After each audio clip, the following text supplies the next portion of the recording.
और किससे खड़ते हो?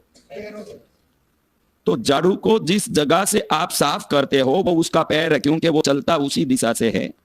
और जिससे पकड़ते हो वो उसका सिर है, क्योंकि आप पैर से चलते हो तो जिस दिशा से वो चल रहा है वही उसका पैर होगा, वो घिस जाएगा ऐसा बोल के आप उल्टा खड़ा करते हो। तो आप लक्ष्मी को सिर नीचे और पैर ऊपर खड़ा करने की आप जरूरत करते हो, उस घर में धन नहीं आएगा। अरे कैसे क्लियर हो? जो हैंडल हम हाथ पकड़ते हैं, जिस तरफ से हम झाड़ू लगाते हैं, जिसमें वो उसका सफाई होता जाता है वो उसका पैर है, क्योंकि उससे वो चलता है। जिधर से आपने पकड़ा वो उसका सिर है, जिससे आपने पकड़ा है। और घर में रखते समय आप सोचते हो कि ऐसे खड़ा करूं तो टूट जाएगा, मुड़ जाएगा, घिस जाएगा, इसलिए हैंडल नीचे और ऊपर उसका पैर करके आप सिर करके खड़ा करते हो। तो पैर ऊपर और सिर नीचे हो जाता है तो उस घर में लक्ष्मी का श्राप होता है जो झाड़ू को खड़ा करता है। अगर वो घिसता भी हो, मुड़ता भी हो, नियम यही है कि हैंडल ऊपर हो और जिससे झाड़ू मारते हो वो बात जमीन की तरफ हो। आप में कौन कौन ऐसे रखते हैं? आदि तो दो चीजों को जिंदगी में कभी नहीं रखना। जिस घर में लक्ष्मी सो गई उसकी गति सत्यानाश है। टटाई और झाड़ू, ये दो चीजों को जो सुला के रखते हैं, मेहनत जितना फल कभी नहीं मिलेगा। कितनी चीजों को? चटाई को सुला के, कई लोग चटाई को समेट के बीरू के ऊपर, अलमारे के ऊपर डाल देते हैं और सुला के रखते हैं, और झाड़ू को सुला के रखते हैं। तो चटाई और झाड़ू को सुला के रखोगे तो तकदीर भी सोने वाला ही है। दो चीज कभी सोएगा नहीं जिंदगी में। झाड़ू खड़ाई होगा और भी वायव्य कोण में ही खड़ा होगा। कहां खड़ा होगा? और किसी कोण में खड़ेगा ही नहीं। आप सोचो कि कहीं भी खड़ा दूं, दरवाजे के पीछे खड़ा दूं, किसी को दिखना नहीं चाहिए। अरे ये आपकी लक्ष्मी है, दिखेगी तो भी आपकी है, नहीं दिखेगी तो भी आपकी है। इसको छुपाने की क्या, झाड़ू को छुपाने से क्या तात्पर्य, मुझे समझ नहीं आया। क्योंकि मैं जो भी बता रहा हूं इसका कारण भी बता रहा हूं कि ये क्यों ऐसे करते हैं। लक्ष्मी सो गई तो क्या होगा? तो जो झाड़ू को सुला के रखते हैं वो लक्ष्मी को सुलाते हैं। दूसरा, कई लोगों का आदत ऐसे है, ये बहनों का, कि झाड़ू में जब नीचे बाल वगैरह आ जाता है, कचरा आ जाता है, तो उसको हटाने के लिए दीवार पर जोर जोर से उसको पटकेगी। एक बार पटक के वो साफ करेगी।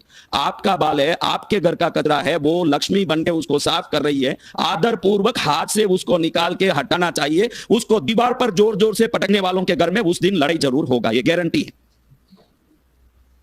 झाड़ू की बेइज्जती करें, उनकी बेइज्जती करके रहता है झाड़ू।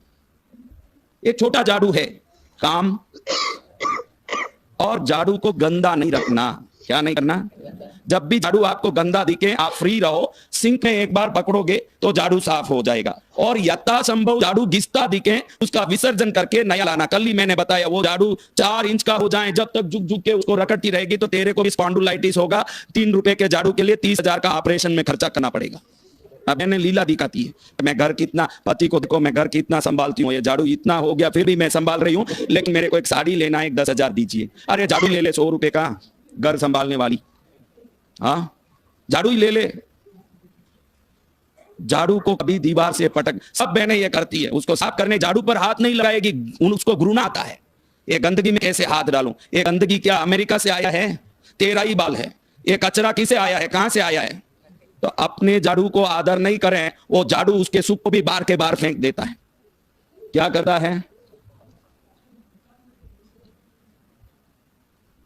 मैं तो उपयोग में आ गई उस झाड़ू की बात कर रहा हूं, जो उपयोग में आ गई उन झाड़ुओं के। जब उपयोग शुरू करती है उसका जन्म हो गया, उसके पहले तो वो गर्भ में। समझ रहे माताओं? झाड़ू कितने लोग साफ रखे हुए हैं, मुझे पता नहीं सफाई का आपका क्या अर्थ है। उसको धो के शुद्ध रखना, धो लेना, फिर धूप में रख देना, सूख जाएं, अच्छे से साफ हो जाएं। हाँ, तो इस प्रकार से झाड़ू की व्यवस्था उत्तम रखना। 1 साल के अंदर का कोई भी बच्चा हो, 1 साल के अंदर का बच्चा बीमार पड़ता हो, रोता हो, परेशान होता हो, तो झाड़ू की एक तिनके को निकाल के उसके 8 भाग 4 भाग मुड़ के लेफ्ट हैंड में पकड़ के बच्चे के घुमा के बाहर फेंक दोगे, घंटे भर में वो बच्चा रोना बंद कर देगा। बीमार है तो ठीक हो जाएगा, क्योंकि झाड़ू दैविक शक्तियों का प्रतीक माना गया है। क्या माना गया है? वो कोई कचरा निकालने का मशीन नहीं है, वो आपके घर को साफ करता है। आईना भी देखते हो तो चेहरा सुंदर है कि नहीं वो मत देखो आईने में, आईना आपका मूड भी दिखा सकता है, खाली सुंदरता नहीं। आईना देखते हो तो मैं हंस रहा हूं कि रो रहा हूं, मैं गुस्से में हूं कि खुश हूं, तो आईने को देख के अंतर की भावना संवारना सीखो, तो आईना आपका कल्याण कर सकता है। हम भाव देखने आईने का उपयोग करते हैं कि रूप देखने उपयोग करते हैं? रूप तो दिखाता है लेकिन भाव भी तो दिखाता है। आईने में गुस्सा वाला आईना देखें, मालूम पड़ जाए कि कितना गंदा है गुस्सा। हाँ, कभी गुस्सा नहीं कर पाएगा। समझ रहे हो? झाड़ू कहाँ रखना बोलो माता? हाँ हाँ, कहाँ रखना?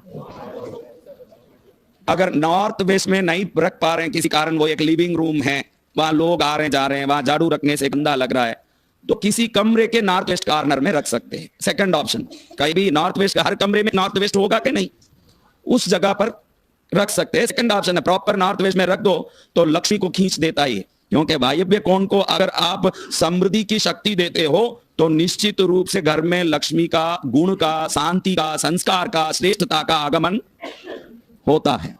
ये कोई छोटी चीज नहीं है, समझ रहे हो? तो इसलिए आप ये दूसरी लक्ष्मी का ज्ञान लें। अब तीसरी लक्ष्मी को देखना सिर्फ बहनों के लिए बात है, भाई भी सुन ले तो अच्छा ही है।